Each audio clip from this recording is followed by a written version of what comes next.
Notre famille s'est brisée à l'instant même où tu as ri dans mon dos, et que je t'ai entendu. Il y a environ 8 ans, j'ai perdu totalement et définitivement Louis, à la suite d'un accident du travail catastrophique, survenu dans l'usine où j'étais employé de manière stable depuis plus d'une décennie. Lors d'une garde de l'après-midi extrêmement agitée, un énorme chariot élévateur industriel est devenu totalement incontrôlable. Il a violemment percuté et endommagé les structures osseuses complexes et délicates à l'intérieur de mes 2 oreilles, lors d'un accident terrifiant qui a changé ma vie à tout jamais. En un instant terrifiant, tout mon univers auditif a disparu, sans le moindre avertissement préalable, me plongeant dans un monde de silence absolu et étouffant, qui me donnait l'impression d'être enterré vivant. Tous ces sons que je considérais comme acquis chaque jour, ont soudainement disparu. Je pense aux rires joyeux de mes enfants, qui résonnaient dans notre jardin lors des après-midi d'été. Aux conversations intimes et chuchotées avec mon épouse bien-aimée, pendant les heures paisibles de la soirée. Même les bruits environnants les plus simples me manquaient, comme le doux crépitement des gouttes de pluie contre les fenêtres de notre chambre. Sans oublier les chants mélodieux des oiseaux, perchés dans les vieux chênes qui entourent notre propriété, ou encore ma musique rock classique préférée, qui jouait doucement sur la radio de la cuisine. Absolument tout s'est évanoui complètement, pour laisser place à un vide oppressant, un néant qui s'est révélé émotionnellement dévastateur, et psychologiquement isolant au-delà de toute description. J'ai été forcé de reconstruire et de repenser entièrement ma façon d'exister, et de fonctionner dans le monde qui m'entourait. J'ai consacré d'innombrables mois à un apprentissage intensif, pour maîtriser des systèmes complexes de communication en langue des signes, auprès d'instructeurs professionnels hautement spécialisés. Je suis devenu extraordinairement doué, pour interpréter les expressions faciales subtiles et les mouvements des lèvres, grâce à des séances d'entraînement quotidiennes et rigoureuses avec des orthophonistes. Par la suite, j'ai dû m'appuyer presque entièrement sur des méthodes de communication visuelle sophistiquées. C'était indispensable, même pour les interactions quotidiennes les plus basiques, que ce soit avec les membres de ma famille, mes collègues de travail, mes amis du quartier, ou les parfaits inconnus que je croisais dans les espaces publics. L'ensemble de ma cellule familiale semblait s'adapter à mon soudain handicap permanent, avec une patience, une compréhension, et un soutien sincère et remarquable. Il y avait ma femme dévouée, Sarah, que j'avais épousée lors d'une magnifique cérémonie 17 ans plus tôt, à l'époque où nous étions jeunes et optimistes quant à notre avenir commun.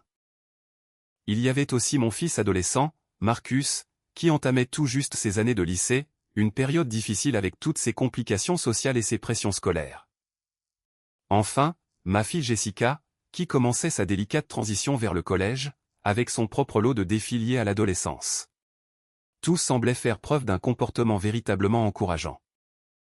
Ou, du moins, c'est exactement ce que je croyais, et ce que je supposais, en me basant uniquement sur leurs actions extérieures, et sur l'attitude constamment bienveillante qu'ils affichaient, chaque fois que j'étais présent dans la pièce. Il y a exactement 2 semaines aujourd'hui, après avoir enduré des années de batailles frustrantes contre des compagnies d'assurance maladie peu coopératives. Et après avoir patiemment espéré des avancées technologiques significatives dans les procédures de restauration de l'ouïe, j'ai enfin subi une opération chirurgicale expérimentale. Le but était de recevoir un implant cochléaire de pointe, au sein du grand CHU de notre région. L'opération complexe en elle-même était absolument terrifiante, et angoissante au-delà de tout ce que j'avais pu connaître. Elle a duré plusieurs heures éreintantes, pendant lesquelles je suis resté totalement conscient, sous anesthésie locale. Mais, lorsque l'équipe médicale hautement expérimentée a soigneusement activé les composants électroniques sophistiqués pour la première fois, et que j'ai détecté ce premier léger bruit de grattement, remarquablement similaire à de délicates ailes de papillon battant doucement aux limites de ma conscience, j'ai presque totalement perdu le contrôle de mes émotions. Je me suis effondré, pleurant des larmes incontrôlables de pure joie, de soulagement, et d'une immense gratitude. Ce n'était pas une magnifique musique orchestrale, ni des voix humaines parfaitement claires, telles que je m'en souvenais avec tendresse dans ma vie d'avant l'accident. C'était simplement le murmure incroyablement doux de mon propre système respiratoire, créant de légers échos à l'intérieur de mon crâne, après près d'une décennie entière de vide acoustique absolu, et de néant sensoriel total qui avait défini mon existence. Le spécialiste de l'audition s'est approché de mon lit d'hôpital. Il m'a demandé, d'une manière lente et délibérée, si je pouvais percevoir des signaux auditifs ou des vibrations d'aucune sorte. Il parlait clairement, tout en observant attentivement mes expressions faciales, à l'affût du moindre signe de reconnaissance. Ensuite, lorsque le chirurgien principal a déclaré avec confiance que l'implant fonctionnait correctement, et avec un succès dépassant leurs attentes les plus optimistes, ces mots me sont parvenus avec une sonorité un peu mécanique et électroniquement déformée. Mais ces mots étaient indéniablement reconnaissables, comme un véritable langage humain. C'était cette communication qui m'avait si désespérément manqué, pendant mes années de silence forcé. Après 8 années incroyablement longues, difficiles et éprouvantes sur le plan émotionnel, faites de silence involontaire et d'isolement social qui avaient peu à peu usé mon esprit et mon estime de moi, j'étais miraculeusement reconnecté au monde. Je retrouvais cet univers complexe et magnifique des sons environnants, et des voix humaines, que la plupart des entendants considèrent comme un acquis chaque jour de leur vie, sans jamais vraiment apprécier ce don si précieux. Cependant, c'est ici que tout devient extraordinairement compliqué, moralement ambigu, et émotionnellement dévastateur, d'une manière que je n'aurais jamais pu anticiper, ni préparer psychologiquement. Quelque chose de profond, et de profondément instinctif dans mon subconscient, a pris la décision calculée de ne pas révéler immédiatement cette percée médicale miraculeuse à ma famille. Je voulais le cacher à ses proches qui m'avaient, soi-disant, soutenu tout au long de ce parcours incroyablement difficile d'adaptation et de survie. Peut-être que je voulais désespérément savourer, et protéger, ces premiers moments précieux de sensations auditives retrouvées. Je voulais simplement profiter du plaisir d'entendre les battements de mon propre cœur, et ma respiration, sans aucune interruption, ni pression extérieure. Ou peut-être étais-je sincèrement curieux d'apprendre, et de découvrir, comment mes proches me percevaient, et parlaient réellement de moi dans leurs moments d'intimité. Lors de ces instants où ils supposaient naturellement que je ne pouvais pas surprendre leur conversation franche sur mon état, et sur l'impact considérable que cela avait sur leur vie quotidienne, ainsi que sur leur bonheur à long terme. 8 longues années de silence involontaire m'avaient progressivement transformé en un observateur exceptionnellement doué. Je savais décrypter les modèles de comportement humain subtils, les micro-expressions, et les signaux de communication non verbale, que la plupart des entendants ne remarquent jamais, ou auxquels ils ne prêtent pas attention lors de leurs interactions sociales habituelles. J'ai soudainement compris, et réalisé, que je possédais une opportunité totalement unique, et sans précédent. J'allais pouvoir assister à leurs véritables interactions sociales, sans aucun filtre, sans aucune prétention, sans représentation, et sans cette censure prudente, conçue spécifiquement pour protéger mes sentiments, et maintenir l'harmonie familiale, au détriment d'une communication honnête. J'ai donc délibérément choisi de rentrer dans notre maison familiale ce soir-là, en continuant à jouer la comédie complexe, et de plus en plus convaincante, de la surdité totale. J'ai maintenu exactement les mêmes gestes familiers, les mêmes comportements, et les mêmes schémas de communication qu'ils avaient pris l'habitude d'observer, et auxquels ils répondaient depuis plusieurs années, dans notre vie commune. Ce que j'ai systématiquement découvert au cours des jours et des semaines qui ont suivi, a complètement démoli, et brisé, ma compréhension fondamentale de la dynamique réelle de ma famille. Cela a détruit mes certitudes sur nos véritables relations, et sur leurs vrais sentiments à mon égard, en tant que mari et figure paternelle dans leur vie quotidienne. Dès le tout premier soir après mon opération réussie, et la restauration miraculeuse de mon oui, ma femme Sarah a organisé, et animé, l'une de ses réunions sociales hebdomadaires habituelles. Elle avait invité ses amis les plus proches, ainsi que des collègues féminines de l'agence de marketing où elle travaillait comme responsable de compte senior.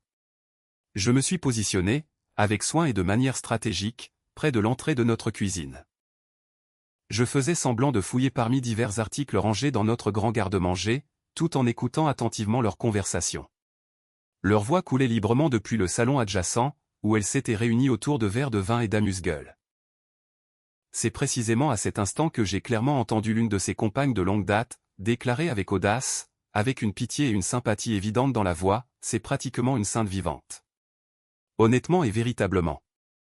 Rester fidèlement engagé et marié à David à travers toutes ces années incroyablement difficiles, pleines d'épreuves et de luttes, cela aurait complètement brisé la plupart des mariages, et conduit des couples normaux au tribunal de divorce.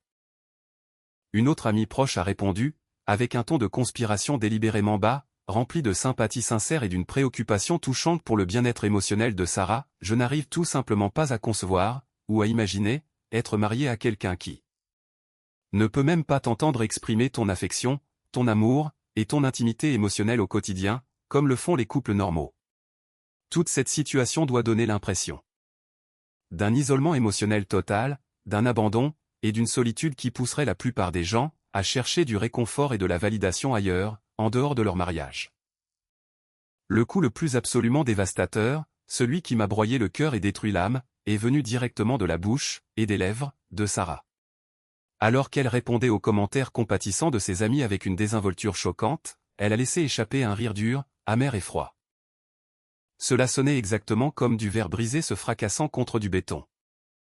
Elle a proclamé, avec une indifférence totale et un détachement émotionnel absolu, il n'a absolument aucune conscience, aucune compréhension, ou aucune idée que je dors séparément, et seul, dans notre chambre d'amis depuis de nombreux mois consécutifs, au lieu de partager notre lit conjugal comme nous l'avons fait pendant tant d'années. C'est simplement plus pratique, plus facile à gérer, et moins compliqué pour nous deux, d'être impliqués dans cet arrangement de vie de plus en plus dysfonctionnel, qui est curieusement devenu notre nouvelle existence normale. Elle a poursuivi avec des révélations encore plus dévastatrices, qui ont coupé profondément dans mon cœur et mon âme. J'avais l'habitude de croire sincèrement, et d'avoir une foi inébranlable, que le véritable amour profond pouvait surmonter n'importe quel obstacle ou défi que la vie nous lançait. Mais j'ai progressivement découvert, et appris par une expérience personnelle douloureuse, qu'il est considérablement plus facile, et plus confortable émotionnellement, de partager un espace de vie avec une version idéalisée et fantaisiste de quelqu'un. C'est tellement plus simple que de faire face à la réalité compliquée et désordonnée de la vraie personne en chair et en os, avec toutes ses limites, ses problèmes, ses besoins constants, et ses exigences d'accommodement quotidien, et de considération spéciale. Je me suis senti physiquement nauséeux, émotionnellement dévasté, et psychologiquement brisé, en écoutant ces mots brutaux et cruels, résonner clairement dans mes oreilles nouvellement fonctionnelles, pour la première fois depuis près d'une décennie. Mais j'ai réussi, d'une manière ou d'une autre, à me forcer à continuer cette séance d'écoute clandestine de plus en plus douloureuse et déchirante.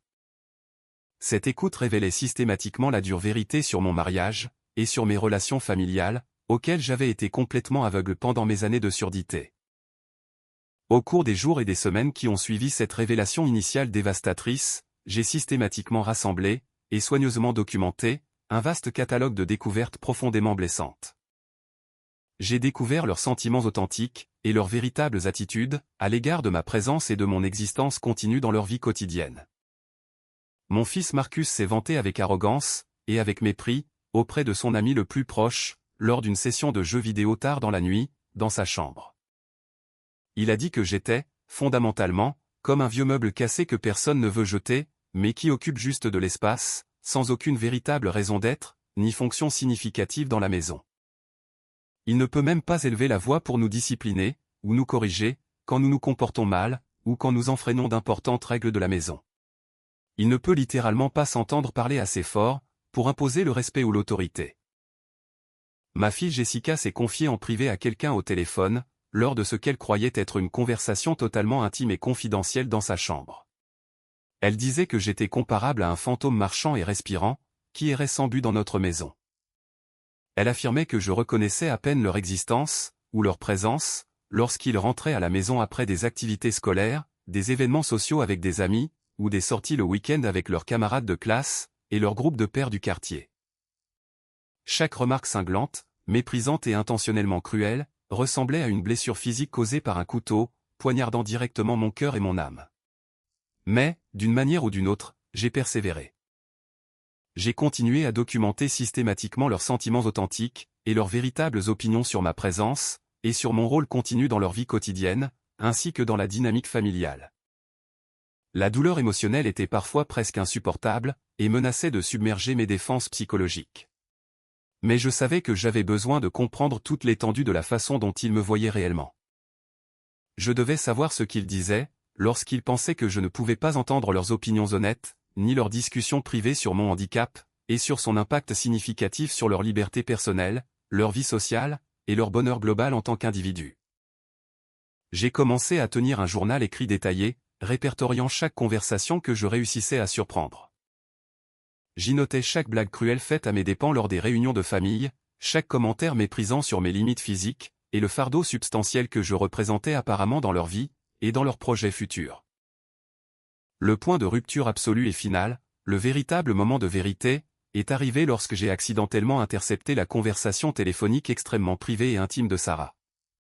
Elle parlait avec quelqu'un d'entièrement extérieur à notre cercle familial immédiat, tard dans la soirée, alors qu'elle pensait que j'étais endormi en toute sécurité dans ma chambre. Elle faisait les 100 pas avec désinvolture dans le coin cuisine, complètement détendue et à l'aise, tout en parlant à un certain Ryan. Il s'agissait apparemment d'un collègue professionnel, et d'un collaborateur de son environnement de bureau, là où elle travaillait en tant que responsable marketing senior pour une grande agence de publicité. Pour être complètement transparente, honnête et véridique sur toute cette situation, qui a consumé et défini ma vie pendant tant d'années, a-t-elle déclaré avec une froideur factuelle, et un détachement émotionnel total qui m'ont glacé le sang. Je ne ressens plus la moindre culpabilité, le moindre remords, ni la moindre responsabilité morale concernant ce que nous faisons ensemble.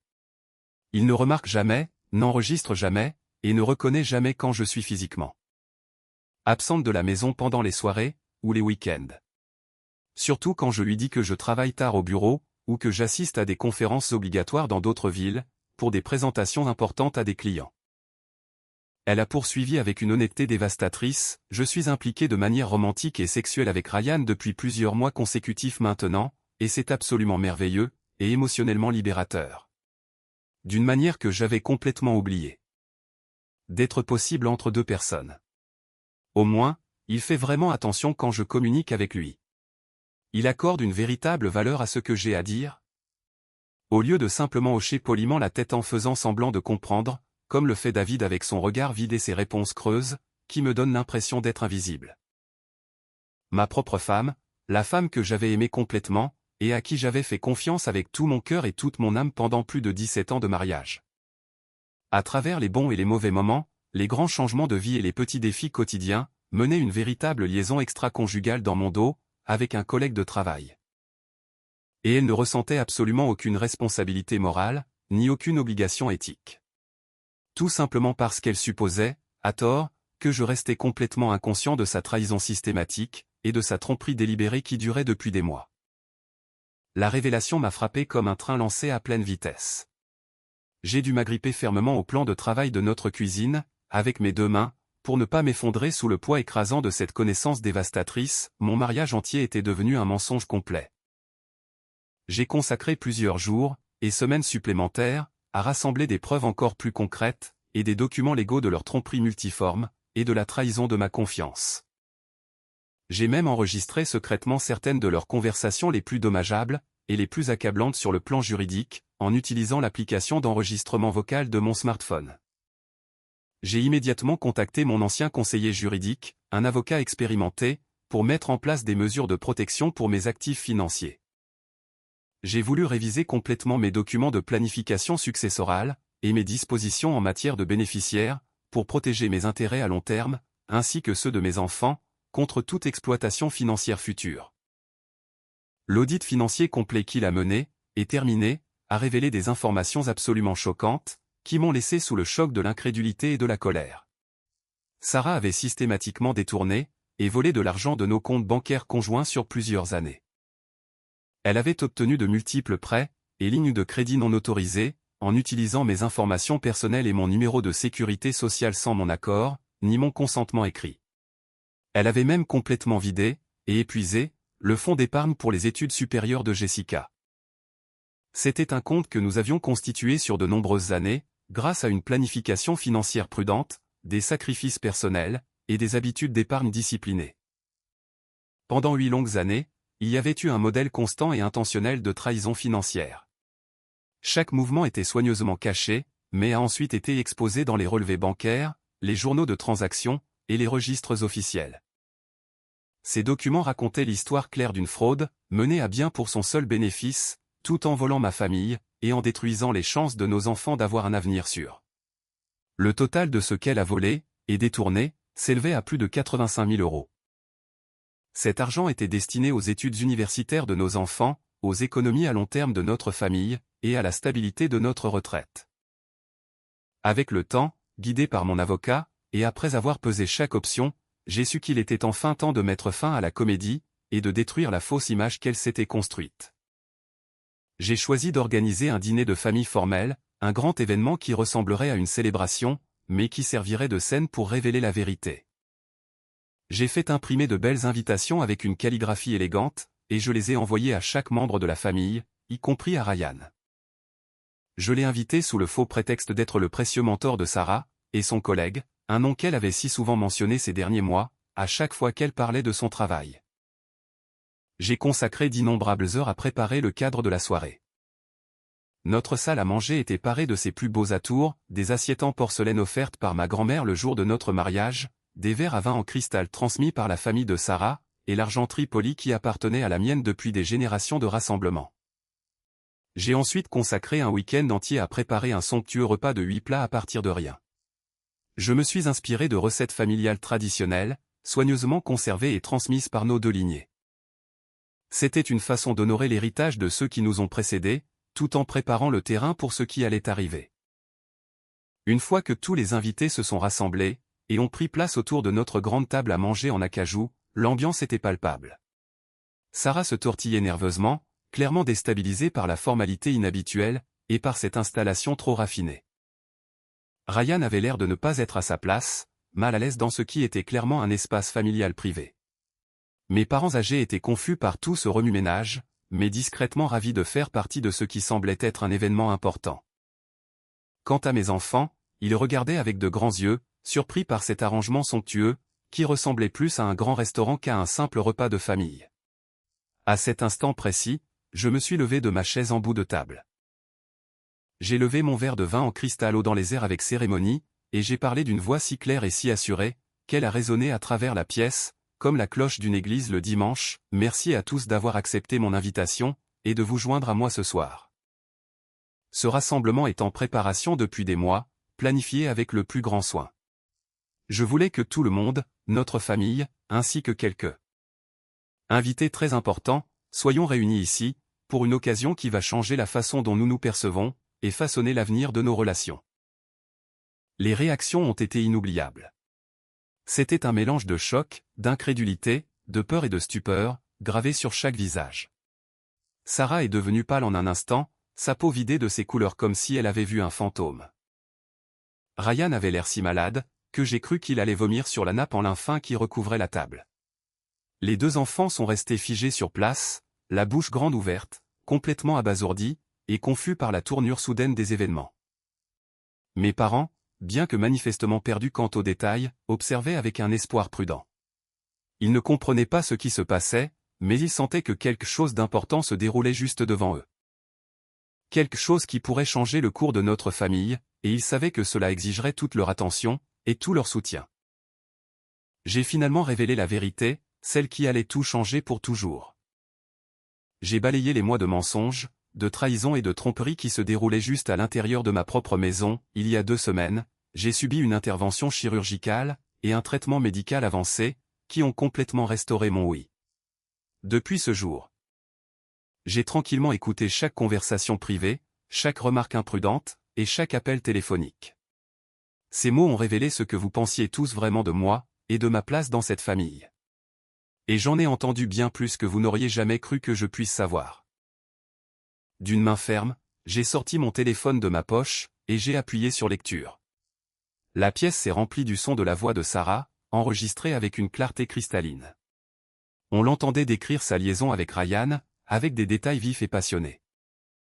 Elle exposait même leur plan pour un week-end dans un complexe hôtelier de luxe, un voyage qu'elle m'avait présenté comme une conférence liée au travail.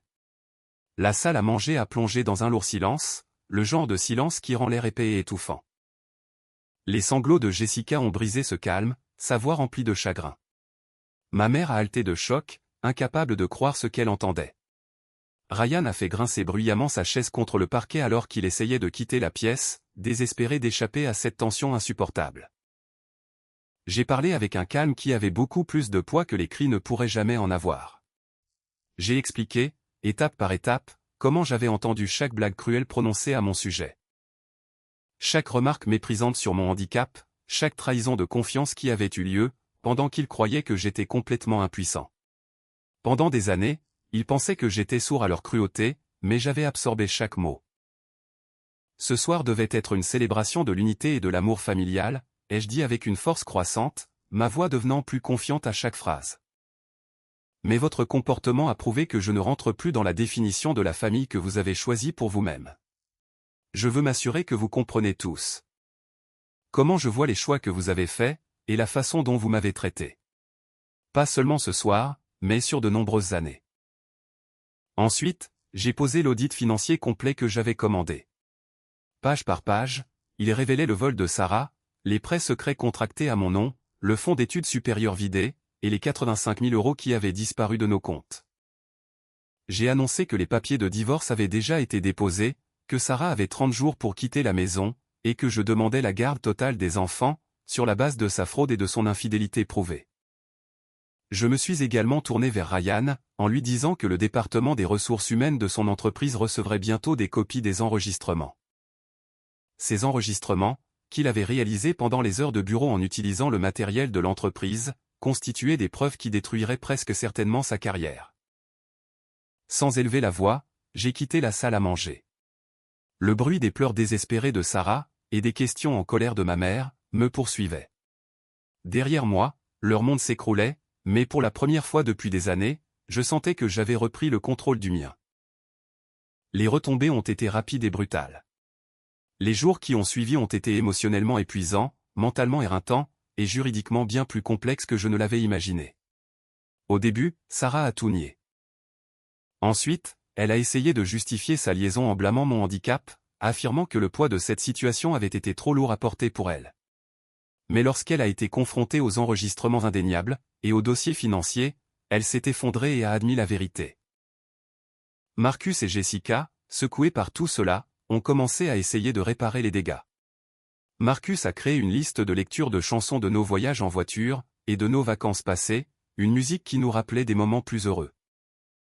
Jessica est venue me voir avec de vieux albums photos, remplis d'images des années où notre famille était entière, avant cet accident qui a tout changé. Il semble sincèrement regretter. Marcus a commencé à passer ses week-ends avec moi dans le garage, à restaurer des voitures côte à côte. Jessica m'a aidé à organiser mes dossiers médicaux, et mes papiers juridiques. En plus de cela, elle a commencé à apprendre la langue des signes, déterminée à communiquer avec moi d'une manière plus profonde, même si mon oui a été restauré. Sarah a finalement emménagé dans un petit appartement, à l'autre bout de la ville. Par l'intermédiaire de son avocat, elle a essayé de faire pression pour un divorce rapide, mais ses arguments juridiques se sont effondrés, sous le poids des preuves de fraude et d'infidélité. Elle s'en est sortie avec beaucoup moins que ce qu'elle espérait. La partie la plus inattendue de cette épreuve, a été la façon dont elle a modifié ma relation avec le silence. Pendant 8 ans, le silence était comme une prison dont je ne pouvais m'échapper. C'était isolant, implacable, et au-delà de mon contrôle. Maintenant que je peux entendre à nouveau, le silence ne m'est plus imposé. Il est devenu quelque chose que je peux choisir. C'est une source de paix quand j'en ai besoin, et un cadeau auquel je peux revenir à volonté. Depuis, j'ai commencé à faire du bénévolat dans une association d'anciens combattants, pour aider d'autres personnes à gérer la perte d'audition, et à s'adapter aux technologies d'assistance. Partager mon parcours leur donne l'espoir, qu'eux aussi, pourraient un jour récupérer. Je me suis également consacré à la restauration de voitures anciennes.